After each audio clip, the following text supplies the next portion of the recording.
Make sure to switch off the TV and either turn off the lights in the living room or your bedroom. Understood? We need to conserve electricity. I reminded my family before heading out for some distance shopping. Whether we're leaving or staying home, we're all dedicated to energy conservation, diligently turning off lights and adjusting the air conditioner. Today was no exception. We exchanged reminders as I left. However, upon returning a few hours later, our once familiar home had transformed entirely. You're all about saving, right? Well, I'm saving electricity for you, echoed Amelia's sinister laughter. Sneaking in unnoticed, Amelia had tampered with our home's breaker, causing a major disruption. And the reason behind her mischievous act was, my name is Emma. At the age of 29, I tied the knot with Liam, my partner of the same age, and settled into my in-laws' residence. Sadly, my mother-in-law had already passed away, leaving my father-in-law, James, who suffered from a respiratory illness, to live alone. At Liam's urging, concerned for his father's well-being, I agreed to move in and continue with my job. Sharing the house was Amelia, James's unmarried sister, with whom I never quite found harmony. James, much like Liam, was a gentle and kind soul, while Amelia proved to be quite the opposite, volatile and temperamental. My straightforward nature often clashed with hers, but due to my seniority, I somehow managed to maintain a semblance of order. Aside from the occasional friction with Amelia, life in the household was tranquil. However, within 6 months, James's health took a turn for the worse. His condition necessitated the constant use of an oxygen machine, rendering him unable to be left alone during the day. Both Amelia and I held jobs, leaving no one to provide care for James in our absence. Although the logical solution would have been to arrange for his care in a specialized facility, James adamantly refused to leave the home that held cherished memories of his late wife. After much deliberation with Liam, we decided that forcing James to leave would be too cruel. Instead, we opted to hire a caregiver to assist him at home. Little did we know, this decision would unravel into a host of new challenges. Already at odds with me, Amelia harbored a strong aversion to strangers entering her domain and took to harassing the caregiver. Unbeknownst to us, she became verbally abusive and sarcastic, impeding their duties and lodging repeated complaints with the agency, questioning their competence in caring for her father. By the time we discerned the root of the issue, several caregivers had resigned, and the agency informed us that they could no longer send replacements. Frustration brewed as other agencies turned us away, likely due to our tarnished reputation. It seemed we had been blacklisted, all thanks to Amelia. With our prospects for external assistance dashed, we were left to devise a solution.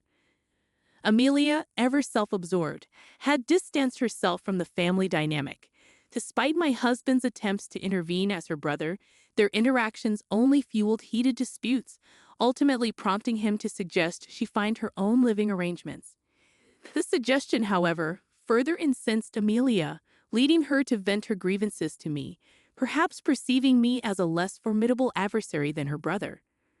Overhearing the expectation placed on me as a daughter-in-law to care for James, while my husband was expected to continue working, ignited yet another dispute between us. This tense situation deprived James of the peaceful recovery he deserved. Refusing to succumb to Amelia's pressures, yet unwilling to simply stand aside, I found myself torn. Grateful for James' efforts to welcome me into the family despite his illness, I made the decision to resign from my job and devote myself to his care. Though daunting, I resolved to gradually acquire the skills of caregiving, recognizing James as part of my own family. As I made the commitment to step into the role of caregiver, James and my husband expressed their gratitude with tears of appreciation. Learning the ropes of caregiving from scratch proved to be a formidable challenge, yet James consistently offered words of encouragement, easing my journey despite the inevitable struggles. However, amidst this transformation, one constant remained: Amelia. Despite neither contributing to household chores nor assisting with caregiving responsibilities, she made no move to vacate the premises. On her days off, she would vanish, seemingly absorbed in her own pursuits. Despite my newfound availability, My time was consumed by James's care and my studies in caregiving. While my husband and I shared the burden of household tasks, any oversight on our part was swiftly met with Amelia's complaints. Emma's decided to take on both caregiving and housework, hasn't she? Seems like you prefer handling everything yourself. Amelia's taunting remarks echoed whenever I dared to assert myself. Any hint of pushback was met with her unpleasant retaliation. Despite her relentless harassment, she was inevitably discovered and reprimanded by my husband and others. Each time, she'd adopt the guise of the victim, asserting, "James is too kind to speak up, so I'm doing it for him." Predictably, this pattern persisted, exacerbating the stress of managing household tasks under her constant interference. Gratitude filled my heart for the caregivers who persevered, maintaining their composure and providing care for James despite Amelia's disruptions. Not only myself, but James and the rest of the household grew weary of her persistent attitude. Then, one day, as my husband and I quietly discussed strategies to encourage her independence, Amelia abruptly announced, "I'm engaged and I'm moving out. Goodbye, Dad. I'll visit occasionally." With those words, she departed from the house. Amelia's sudden departure left us pleasantly surprised, and with her tumultuous presence gone, the atmosphere in the house settled. James's advancing age and health concerns prompted discussions about relocating him to a care facility. However, as I grew more accustomed to caregiving, we opted to persist with home care services. Despite living with her fiancé, Amelia made frequent visits back home. "I'm sure there'll be leftovers from dinner tonight. Pack them up in Tupperware. I'll take them with me," she casually remarked, evidently relying on our meals to spare herself the effort of cooking for her partner. Her self-centered attitude persisted, treating me as though I were still her personal maid. "Amelia, don't boss around without lending a hand yourself," I retorted. Yeah, sorry, Emma. That's enough lecturing, right? Hurry up with dinner." She dismissed James's reprimand with a nonchalant shrug. In truth, the quantity of food I prepared hadn't changed much since her departure, so that wasn't the main issue. Instead, the concern lay in the escalating food and utility expenses. Despite no longer contributing financially, Amelia's frequent returns and lack of restraint strained our budget further. Additionally, she displayed no regard for conserving electricity or money, compounding our financial challenges. "Amelia, could you please turn off the lights in the unused rooms? And if you're not using the shower, can I go ahead?" I requested, noticing her engrossed in her mobile phone, lying on the couch with the TV still on behind her. The lights in both the bathroom and changing room were left on, suggesting she intended to shower but showed no signs of moving. Her disregard for unnecessary electricity usage and her lingering presence hindered everyone in the household. When I pressed her to choose between gaming and showering, Amelia shot me an angry glare. "Don't tell me what to do. I was just about to go. You're always nagging about saving money, but it hardly makes a difference. You're so petty, Auntie," she retorted defiantly. "What'd you just call me?" I questioned, taken aback. "I called you Emma. Don't act like you misheard and get all worked up," she replied sharply. Despite James's scolding, Amelia begrudgingly turned off the TV and made her way to the changing room. Though she often complained, at least she listened to our requests. However, despite her years of experience and engagement, her mindset remained stubbornly youthful, resembling that of a rebellious child. While I had ceased expecting her to mature, I found it tolerable. Unfortunately, even after her departure from the household, our relationship with Amelia remained strained. I had hoped that our shared goal of saving money could serve as common ground for our family, but it appeared increasingly unlikely. On a particular day, I found myself driving to a sprawling shopping mall located far from our home, tasked with an errand for James. James, unable to venture outside without his portable oxygen tank, relied on me to run such errands. Carrying the weighty tank, even with a carrier, proved burdensome for him, and the visible tubes drew unwelcome pity from acquaintances. Consequently, James preferred to remain at home to avoid the constant sympathetic glances. While my husband typically handled errands when he was present, ensuring James was never left unattended Circumstances demanded that I undertake the task alone this time. Though apprehensive, I knew James was far from helpless. His reliance on the oxygen tank was primarily for breathing assistance, and he remained capable of managing many tasks independently. Before setting off, I reminded James to use the air conditioning as needed, emphasizing the importance of conserving electricity. With that, I embarked on my shopping trip, which proceeded without incident. Upon returning home with the groceries several hours later, I noticed the time had slipped from the early morning to evening. Upon speaking with the doctor, my husband learned that James's advanced age may have dulled his sensitivity to the heat, and the trembling hands and headache were initially dismissed as typical signs of aging. However, the occurrence of convulsions prompted immediate medical attention and subsequent hospitalization for thorough testing, leading to the current state of affairs. Upon receiving this explanation from my husband, I dared to pose a bold question.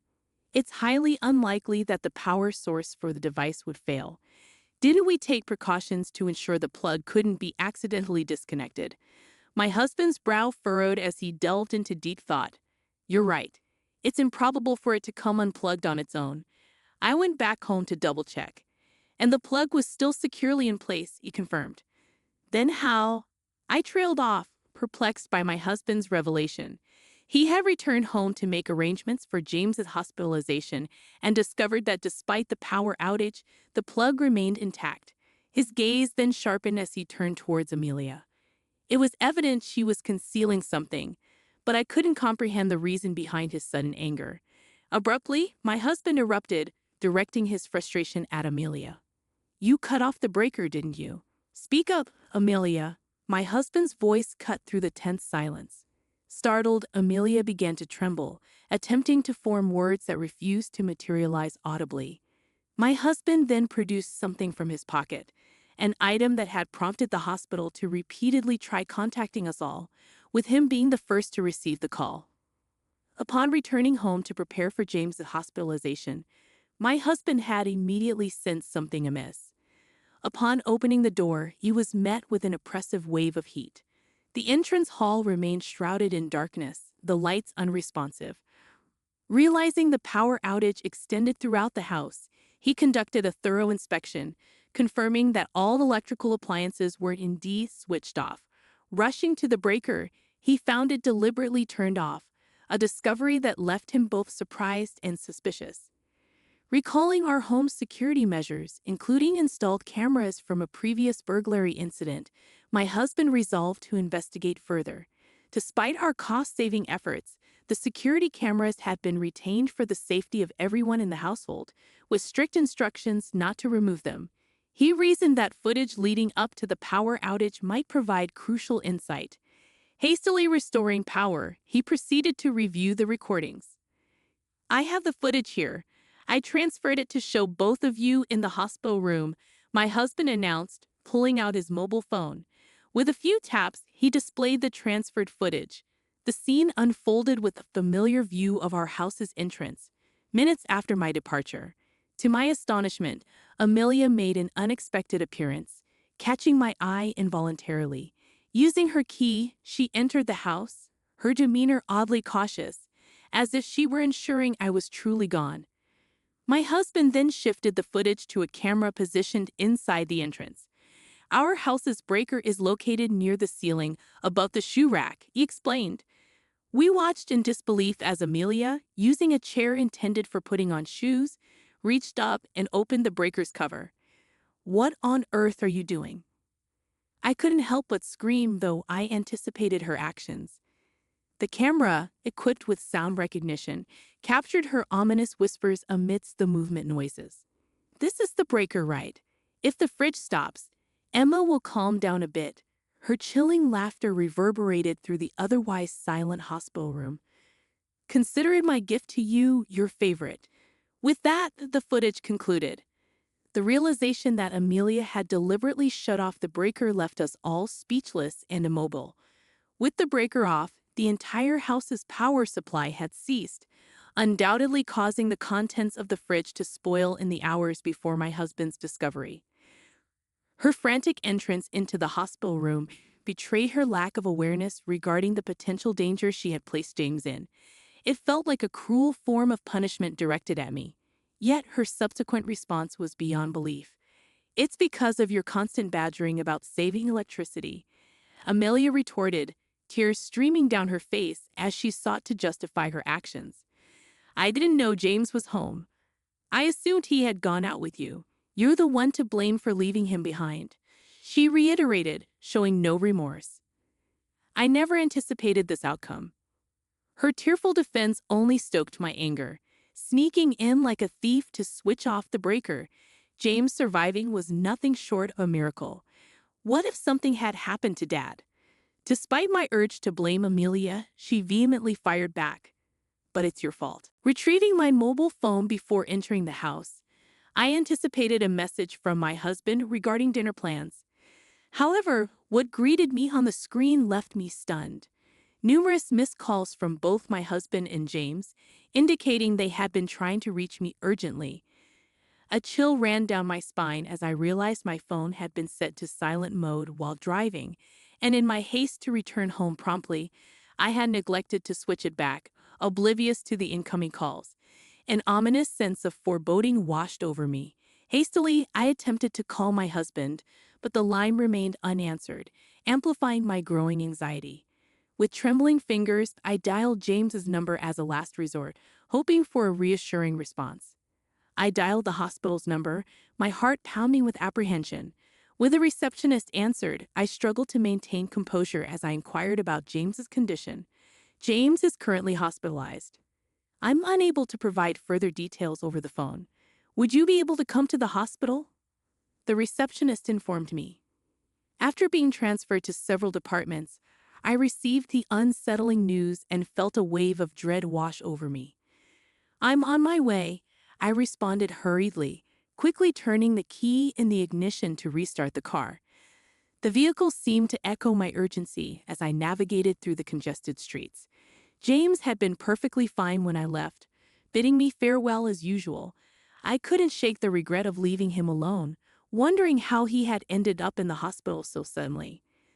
Upon arriving at the hospital, I followed the directions to the designated room, tension gripping every step down the corridor. Quietly pushing open the door, I was met with the unexpected sight of my husband, whom I had been unable to reach. We exchanged surprised glances, and he explained that he had been at the hospital waiting for James's test results, which accounted for his unavailability. "I couldn't get through to you either," he added. "It's all right. So how is James?" he inquired, prompting me to turn my gaze towards the bed where James lay sleeping. Though his complexion seemed slightly pale, his breathing, my primary concern, appeared steady. "He's all right. There's nothing to worry about.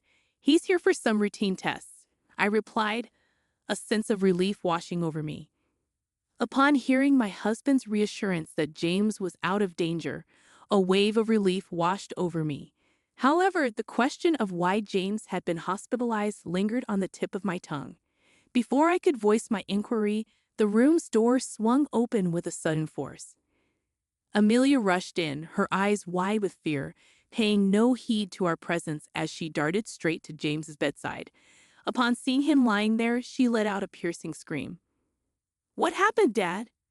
Her voice echoed with panic, prompting my husband to rush to her side in an attempt to soothe her. "Please, Amelia, calm down," he urged gently, attempting to ease her away from the bed. Eventually, her frantic cries subsided, only to be replaced by a glare directed squarely at me, followed by a torrent of accusatory words. "What were you doing while you were with him?"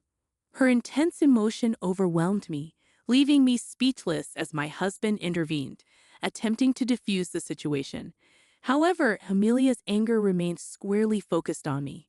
Caught in a whirlwind of confusion, I struggled to comprehend the situation unfolding before me. James required oxygen, but the sudden hospitalization seemed inexplicable. "Can we please discuss this calmly?" My husband's composed voice cut through the tension, offering an explanation based on what he knew. James had been brought to the hospital because the power to his oxygen device had been inadvertently switched off. While I was away, James had been resting in his room when a power outage occurred, disrupting his oxygen supply.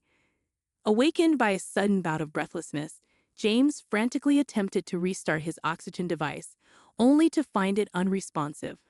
Unable to reach either myself or my husband, he resorted to connecting a portable tank to ease his distress, though lingering anxiety gnawed at him in our absence. Beset by a throbbing headache, James resolved to seek medical attention at the hospital, a task typically facilitated by us. However, his trembling hands rendered even the simple act of dialing a taxi challenging.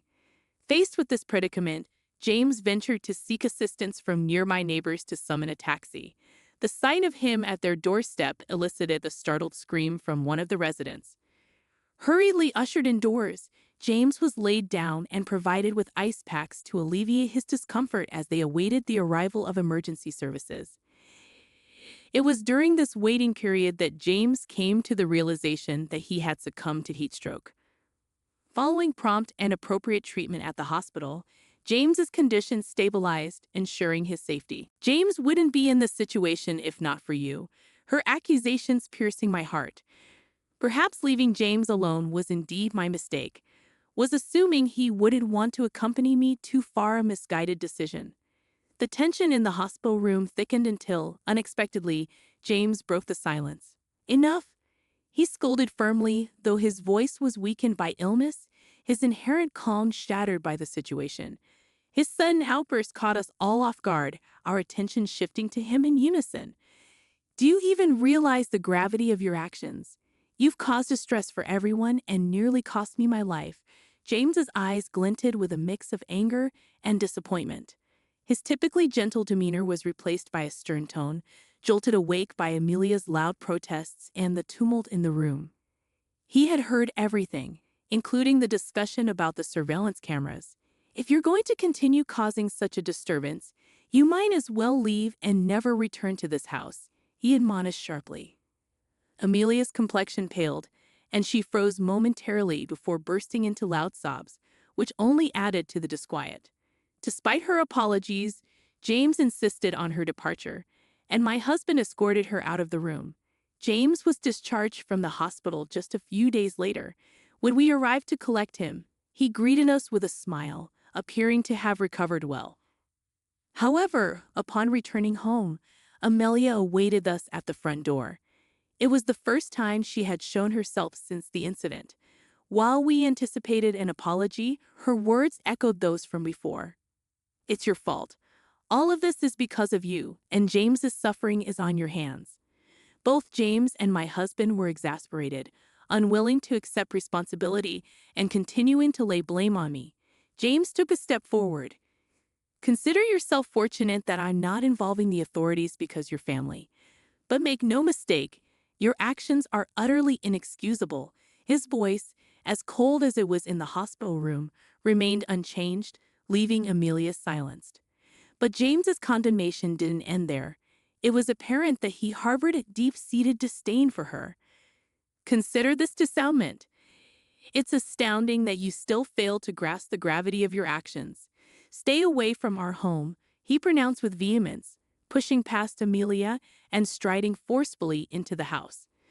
Caught off guard, she stood there in stunned disbelief, not anticipating such severe consequences from her father. Standing firmly by James's side, we followed him inside, leaving Amelia behind. Despite her subsequent attempts at apology, James remained steadfast, refusing to acknowledge her efforts. Having been troubled by her actions one too many times, we offered no sympathy and upheld James's decision. Requests for financial support for Amelia's wedding and honeymoon were met with staunch refusal from James, who also declared his intention to abstain from attending the ceremony. In a desperate bid to salvage the situation, Amelia cornered me outside the house one day, pleading for forgiveness and urging me to intercede with James on her behalf. However, I had already resolved not to grant her forgiveness. Knowing her tendencies to resist or ignore, I listened quietly before walking away, leaving her to grapple with the consequences of her actions. As word of the family rift spread, Amelia's fiancé grew perplexed by James's refusal to attend the wedding, prompting him to reach out to James in search of answers.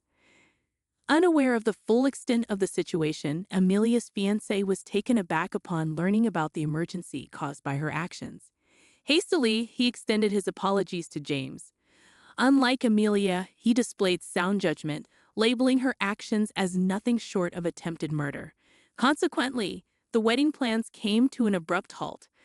Despite not having moved into their new home yet, her fiancé canceled their arrangements and ejected Amelia from his life. Left reeling from the fallout, Amelia found herself in dire financial straits. Having already quit her job and depleted her savings on beauty treatments and wedding preparations, she was left virtually penniless to shoulder the financial burden of the canceled wedding. Amidst Amelia's turmoil, she didn't seek solace at our doorstep. Meanwhile, the three of us found solace in a newfound tranquility in her absence. James's health appeared to be on an upward trajectory, though we remained cautious given his age. At present, the idea of a care facility seemed unnecessary.